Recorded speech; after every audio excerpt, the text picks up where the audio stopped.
प्रधानमंत्री जी से सवाल होना चाहिए ऐसे वक्त में जब वो अश्वमेध का घोड़ा उनकी पार्टी उनके पक्ष में छोड़ रही है। उनमें से एक शहर का नाम बताएं जिसका काम पूरा हो गया, जिसे देखने में जाना चाहते। देश को आपने कभी नहीं बताया कितना काला धन इसके बाद आया उससे। सच्चाई ये है कि आज 34 लाख करोड़ के नोट प्रचलन में। आप कहते हैं 25 करोड़ लोगों को आपने गरीबी सीमा से निकाल दिया, कभी उनके डिटेल्स नहीं आती। संसद हमारे आपके दौर में सबसे कम क्यों चल रही है? नेहरू जी के जमाने में संसद कितने दिन चलती थी? 140 145 दिन चलती थी, कभी कभी 160। आपके जमाने में वो 35-40 दिन रह गई। जब ये पूरा देश अल नीनो की गर्मी से लहूलुहान है। 8% सिर्फ हमारे देश में है जिनके पास एयर कंडीशनर है। 92% इस खुली गर्मी में 45 डिग्री, 47 डिग्री, 48 डिग्री, 44 डिग्री में 8 करोड़ गिग वर्कर महंगा तेल खरीद के घरों में सामान पहुंचाने में अपनी जिंदगी जाया कर रहे हैं। और उनके जरिए बटोरा गया टैक्स पर हमारी देश की जुडिशरी लंदन में बैडमिंटन खेल रही है महोदय। 60% औरतें रक्ताल्पता की शिकार हैं भारत में, आपके ही द्वारा अध्ययन में आया है। 40% बच्चे कुपोषण के शिकार हैं। नमस्कार, मैं हूं संजीव श्रीवास्तव। आप देख रहे हैं 4 PM न्यूज नेटवर्क। दोस्तों, प्रधानमंत्री नरेंद्र मोदी ने आज एक नया कीर्तिमान स्थापित कर लिया।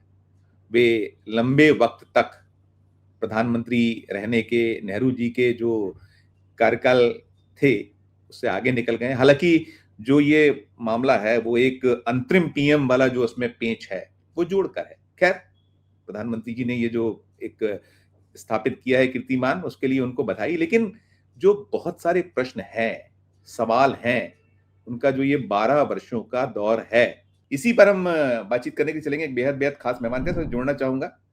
जुड़ गए हमसे शीतल पी सिंह साहब। शीतल सर, बहुत बहुत स्वागत। आप वक्त निकालते हैं, हमें पुनः दिया आपका जी।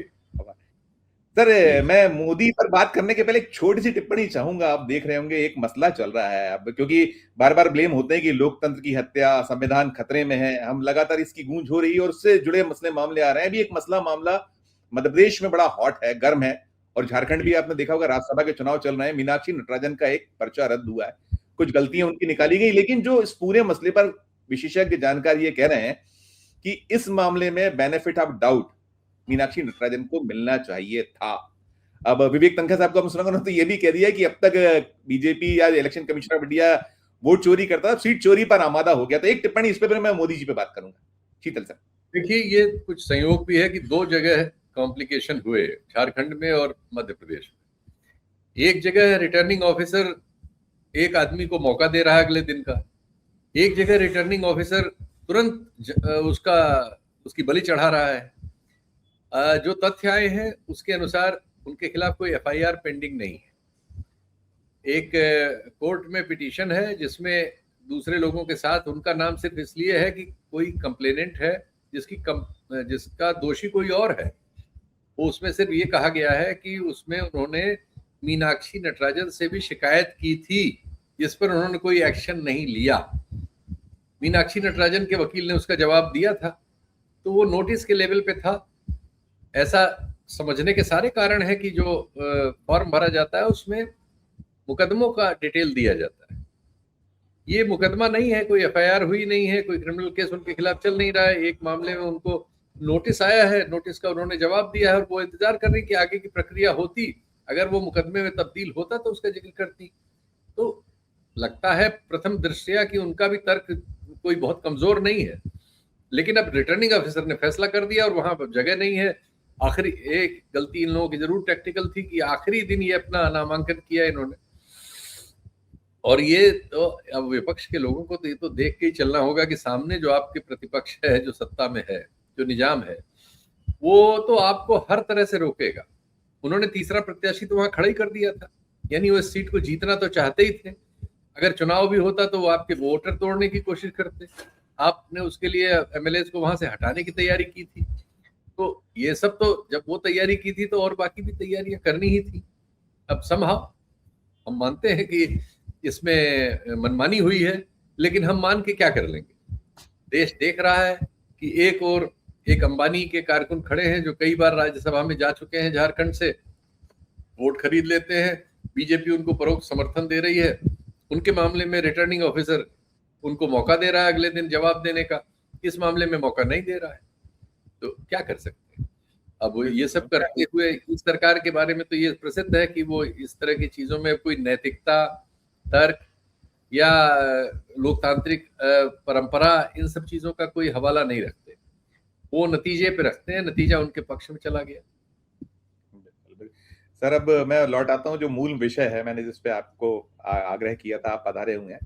नेहरू जी का रिकॉर्ड ध्वस्त कर दिया नरेंद्र मोदी जी, लेकिन देश तो पस्त है, बुरे हालात हैं देश के, तो हम इस पे गर्व करना चाहिए। गर्व करने लायक कुछ दिखता है आपको कि हम शर्म, जो बार बार बात होती कि शर्मनाक स्थिति में है, क्या कहिएगा? नेहरू जी ने अपने जमाने में, उनका कार्यकाल जैसा हो गया कि उनका कार्यकाल इनसे कम था, हालांकि ये एक उन्होंने बैरिकेटिंग की है इसमें। चुने हुए दौर में ये कहा गया है कि नेहरू जी जब चुनाव लड़के प्रधानमंत्री बने तो वो जो कार्यकाल था उस कार्यकाल को मोदी जी ने बीट कर दिया है। जितने समय मोदी जी रहे उसको भविष्य में मोदी जी बीट कर सकते हैं, क्योंकि ये दो उन्होंने कैटेगरी कर दी। 47 से नहीं लिया इसको, 51 में जब वो प्रधानमंत्री चुनाव लड़के बने थे तब से लिया है।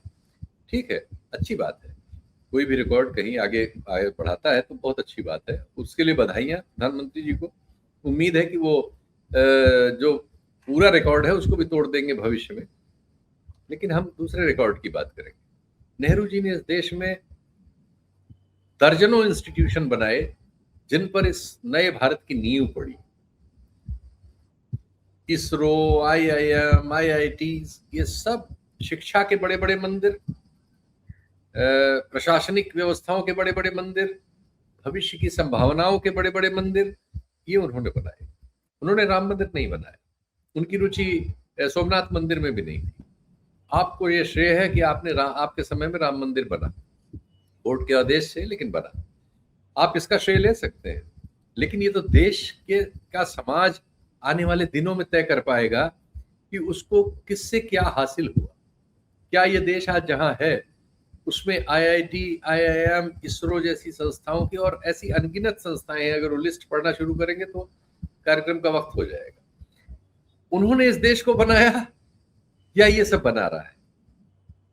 मंदिर मस्जिद राजनीति के काम आ सकते हैं और ठीक है, धार्मिक आस्थाओं का शिकार कर सकते हैं, लेकिन देश के लोग जो सारी दुनिया में, वो लोग जिनका नाम है वो इन मंदिरों से निकले हैं।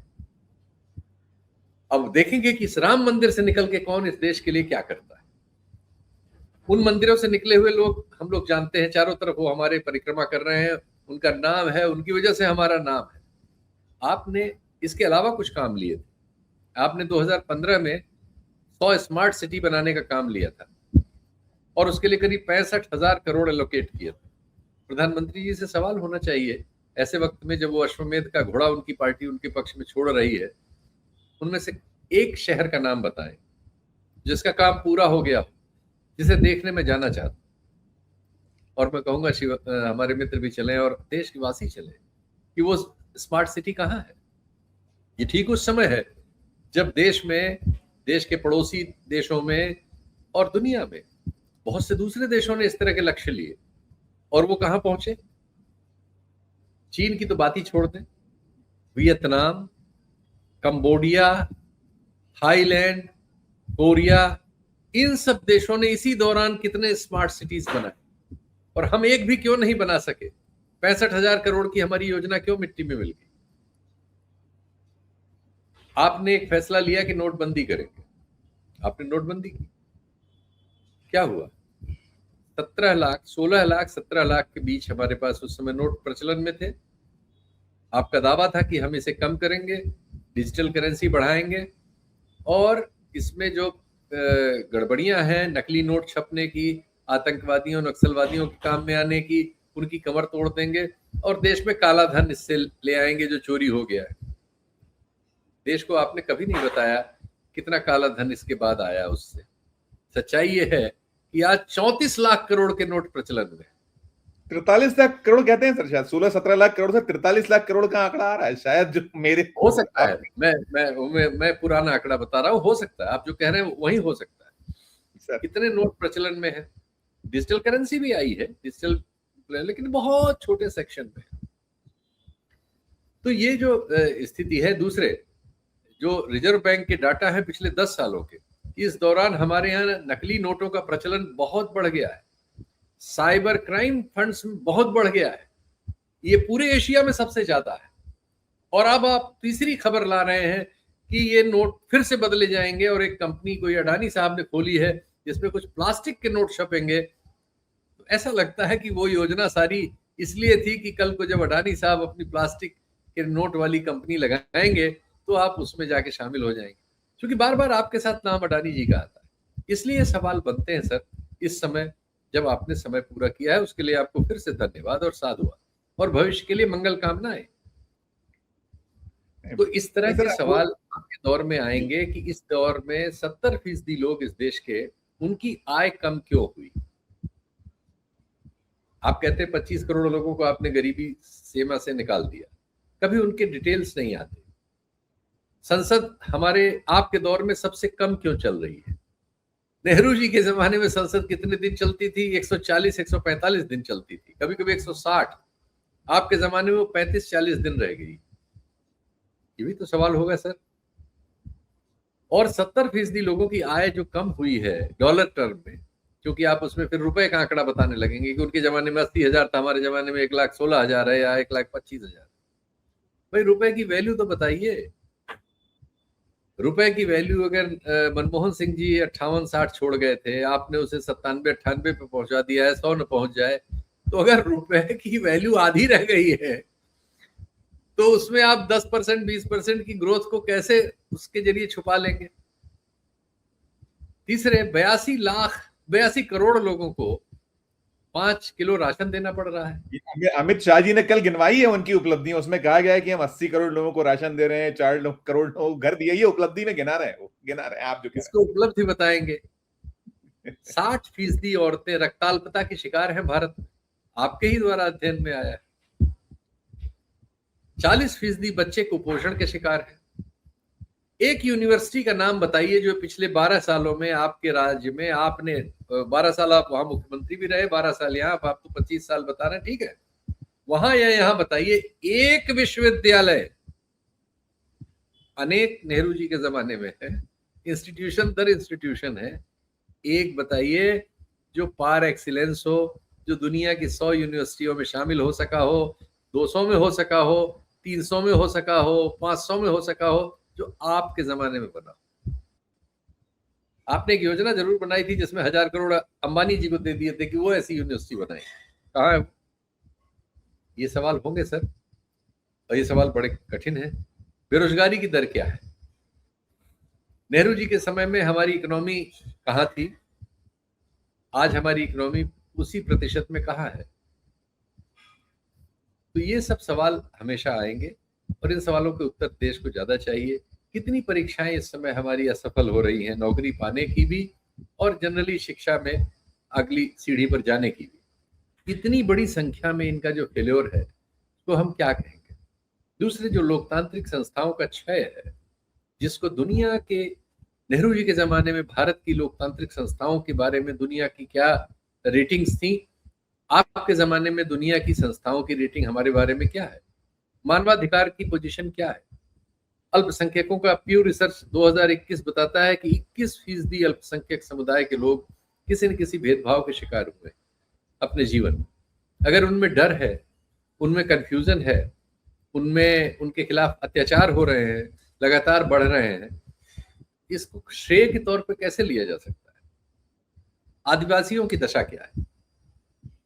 राष्ट्रपति बनाने से, किसी राज्य का मुख्यमंत्री बनाने से, उनकी निजी जीवन में जो उनकी 8.5% आबादी है, अगर उनकी आय में कोई वृद्धि नहीं हुई, कम हो गई, उनके ज्यादा पेड़ आपने कटवा लिए जंगल में, उनको ज्यादा वल्नरेबल कर दिया, तो ये दो प्रतीकों से थोड़ी उनकी भरपाई हो सकती है कि एक राष्ट्रपति आदिवासी समाज से है या मुख्यमंत्री आदिवासी समाज से है।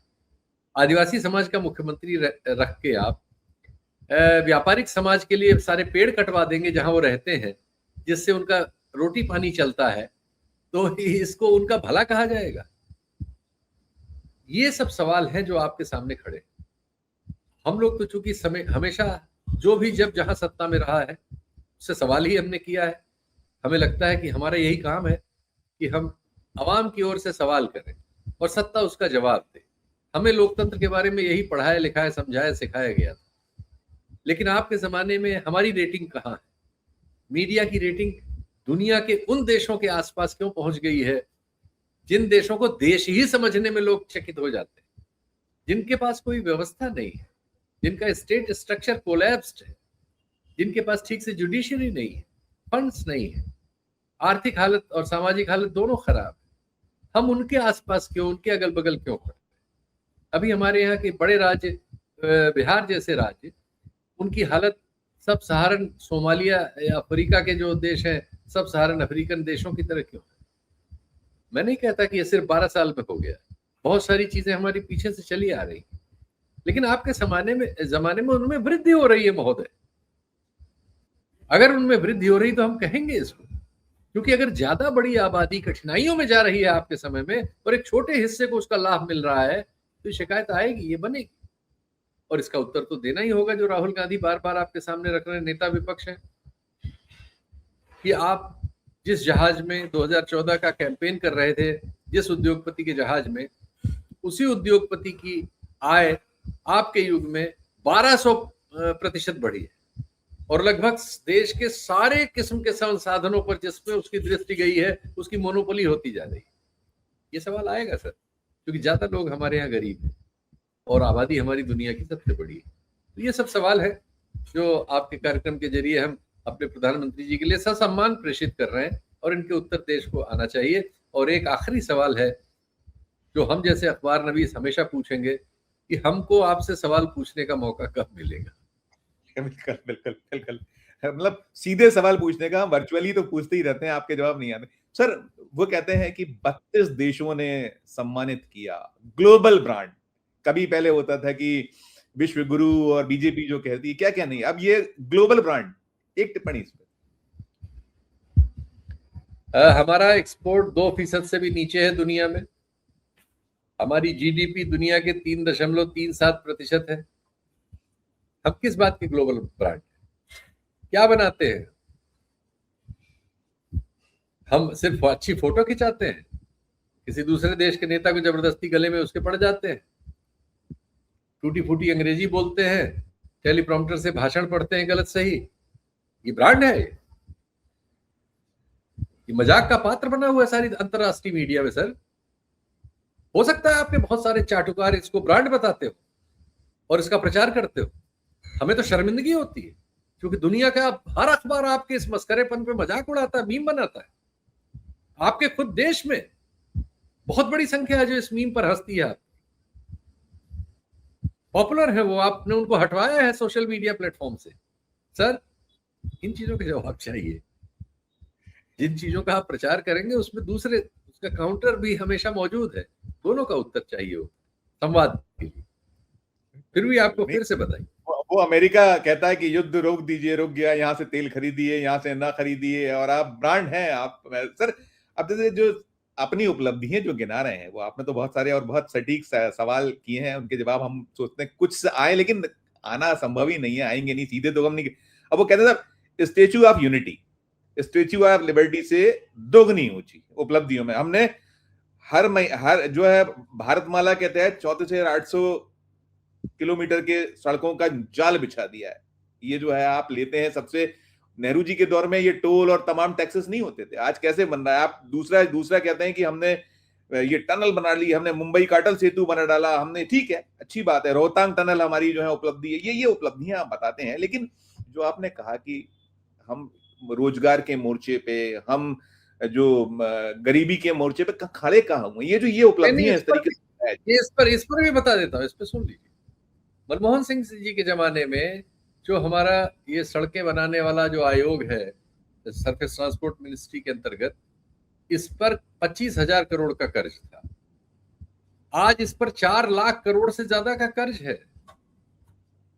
महोदय, आपने एक बहुत बड़ा कर्ज लेके ये किया है और इसमें भ्रष्टाचार की इतनी शिकायतें हैं, इतने पुल गिर रहे हैं, इतनी जगह सड़कें सब स्टैंडर्ड बनी हुई हैं कि ये तो भविष्य में हमारे लिए, और इतना ज्यादा टोल जो आपने कहा, प्रति किलोमीटर अब 3.5-4 रुपए आप टोल ले रहे हैं हर कार से। आप उस कर्ज लेके उससे बनाई हुई सड़क का बखान कर रहे हैं। आप ये तब होता जो हमारा 2% से नीचे का एक्सपोर्ट है दुनिया में, इसको आपने 5 कर दिया होता और उस पैसे से सड़क बनी होती। कर्ज लेके बनाई है भाई आपने। कर्ज मुझे चुकाना है, इन्हें चुकाना है, आप सारे देश को चुकाना है। इसकी क्या कोई भी इसमें आपका योगदान क्या है? उस अतिरिक्त आय को इस देश में आप कहीं से लाए क्या? कर्ज तो ये देश आपको मिला, उसके नाम पे आपने कर्ज लिया, कर्ज से सड़क बनाई, उसमें भ्रष्टाचार हुआ, भ्रष्टाचार की भी कीमत हमें चुकानी है। अब सर ये इवेंट शुरू हो गया है। ये इवेंट भी जो है बहुत हमारी आपकी जेब, जो जनता की गाड़ी कमाई है, टैक्स है, ये एक बड़े हम देख रहे हैं आज रंगे हुए हैं। पूरा हम अखबार है, मैं यहाँ राजधानी भोपाल मध्य प्रदेश की मैं हूँ और आप भी देश की राजधानी दिल्ली से आपको सूचना आती होंगी, आप उत्तर प्रदेश आप देख रहे होंगे, हर तरफ खोल दिया है खजाना। आप 2 दर्जन से ज्यादा राज्यों में है, तो ये इवेंट अब कितना भारी पड़ने वाला है या हम हमारे आप पर? ये उसी तरह से है जैसे आपने भाषण दिया प्रधानमंत्री जी कुछ दिनों पहले, चुनाव में आप कहते थे सब चंगा सी, चुनाव खत्म होते ही आपने कहा कि बहुत कठिनाई है, आर्थिक संकट आ गया है, देश में ऑस्टेरिटी की जरूरत है, लोग विदेश न जाएं, लोग तेल कम खाएं, लोग तेल कम भराएं, लोग सोना न खरीदें 1 साल तक। और किया क्या आपने? जुडिशरी को अपने काबू में रखने के लिए सारे सुप्रीम कोर्ट को, सीनियर एडवोकेट्स को और पूरे मंत्रिमंडल को जो इस मामले को देखता है, विधि मंत्रालय, इन सब को आपने यूरोप की सबसे महंगी करेंसी पाउंड वाले देश में बैडमिंटन खेलने भेजा हुआ है। इस गर्मी में जब ये पूरा देश अल नीनो की गर्मी से लहूलुहान है, 8% सिर्फ हमारे देश में है जिनके पास एयर कंडीशनर है। 92% इस खुली गर्मी में 45 डिग्री, 47 डिग्री, 48 डिग्री, 44 डिग्री में 8 करोड़ गिग वर्कर महंगा तेल खरीद के घरों में सामान पहुंचाने में अपनी जिंदगी जाया कर रहे हैं। और उनके जरिए बटोरा गया टैक्स पर हमारी देश की जुडिशरी लंदन में बैडमिंटन खेल रही है महोदय। ये तो इतना कड़ा सवाल है कि मैं, आज आपका दिन अच्छा है, लेकिन इस सवाल को तो मैं अभी फिर पूछूंगा जहां भी मुझे मौका मिलेगा। आपने हमसे कहा कि हम सोना ना खरीदें, तेल कम खाएं, तेल कम भराएं, और आप पाउंड में बैडमिंटन खेलने भेज रहे हैं जुडिशरी को। शर्मनाक है, बहुत शर्मनाक। नहीं सर, इसमें एक बहुत महत्वपूर्ण चीज ये भी है, होने लगी, इस पे विमर्श आने लगा है, होने लगा है। हम जैसे प्लेटफॉर्म, आप इस पे निरंतर हम लोग मंथन चिंतन करते हैं, मीमांसाएं करते हैं कि अब ये वक्त नहीं है कि आप जो देश के टैक्स का पैसा जो ऐसे उड़ाते हैं, इसका एक कंप्लीटली आपको इसको सार्वजनिक नहीं होना चाहिए। खासकर से गोदी मीडिया है या मोदी मीडिया कहलाता है, उसको और भी नाम है, इनका पूरा एक आप कंप्लीटली हर राज्य में डालिए कहां किसको कितना पैसा कैसे दिया गया, और ये इसी के कारण एक वो नैरेटिव सेट करने का काम करते हैं। कम से कम ये तो आए जनता के सामने, नहीं आना चाहिए। बिल्कुल ये आना ही चाहिए। तो मैंने मीडिया पे चूंकि पहले कह दिया, दोबारा नहीं कहूंगा, लेकिन अब तो इस पे इतना कहा जा चुका है, हमारा ही सैकड़ों बार कहा हुआ है, वो सब है ही है, वो सवाल है। बिल्कुल ये सब सवाल हैं। प्रधानमंत्री जी, आपको बहुत बहुत बधाई। लेकिन ये सवालों की तरह ही मिलेंगे आपको हमेशा, जहां मिल पाएंगे, जहां आप हमें करने देंगे इन सवालों को। आप स्वयं तो ऐसा मौका नहीं देते कि प्रेस कॉन्फ्रेंस करें और हम वहां सवाल पूछें या हमारे कलीग्स पूछें, लेकिन हम जहां से पूछ पाएंगे, जितने लोगों तक अपनी बात पहुंचा पाएंगे, सवाल आपके सामने रहेंगे। यही लोकतंत्र भी है और इसकी रक्षा कीजिए, इतनी अपेक्षा आपसे। बिल्कुल आखिरी सवाल सर, आखिरी सवाल कि क्या इस समय मशविरा होगा आपको, आप जैसे जो हम सुधी जर्नलिस्ट आप हैं और आपने इतने सारे सवाल तो किए गए, अब क्या आवश्यकता आपको लगती है कि ये करिए सरकार, अंतिम आप बनाना रिपब्लिक जो बन गई है, हम वो उससे बचा लीजिए, इस तरीके के जो ब्लेम्स होते हैं? नहीं, वो सरकार अब काम करे। हमारा काम सरकार को न सलाह देना है, न किसी को भी सलाह देना हमारा काम नहीं है, विश्लेषण करना है। जो आप करेंगे, हम उसका विश्लेषण करने का अधिकार लोकतंत्र में संविधानेतर हमें मिला हुआ है, हम उसकी संरक्षा चाहते हैं, इतना ही। बहुत बहुत शुक्रिया, आभार, धन्यवाद। दोस्तों, आप सुन रहे थे शीतल पी सिंह साहब को, और ये प्रधानमंत्री जी ने कीर्तिमान बनाया, और कीर्तिमान के बाद जो जश्न है, लेकिन हमने जो सवाल किया था कि ये जश्न मनाया जाना चाहिए या और मंथन चिंतन करना चाहिए, क्या होना चाहिए, उस पर पूरी की पूरी आपने राय सुनी शीतल पी सिंह साहब की। और सच्चाई क्या है, सिंह साहब ने आपके समक्ष रखी है। पूरी चर्चा को सुनने के बाद आपकी अपनी जो राय हो, आपकी अपनी जो टिप्पणी हो, जरूर इस वीडियो के कमेंट बॉक्स में कर कीजिएगा। और अच्छी लगे हमारी ये चर्चा तो चैनल को लाइक कीजिए, सब्सक्राइब कीजिए, ज्वाइन का बटन दबाइएगा तो हमारी हौसला अफजाई होगी। प्यार और स्नेह में देखते रहिए 4 PM न्यूज नेटवर्क। धन्यवाद, नमस्कार।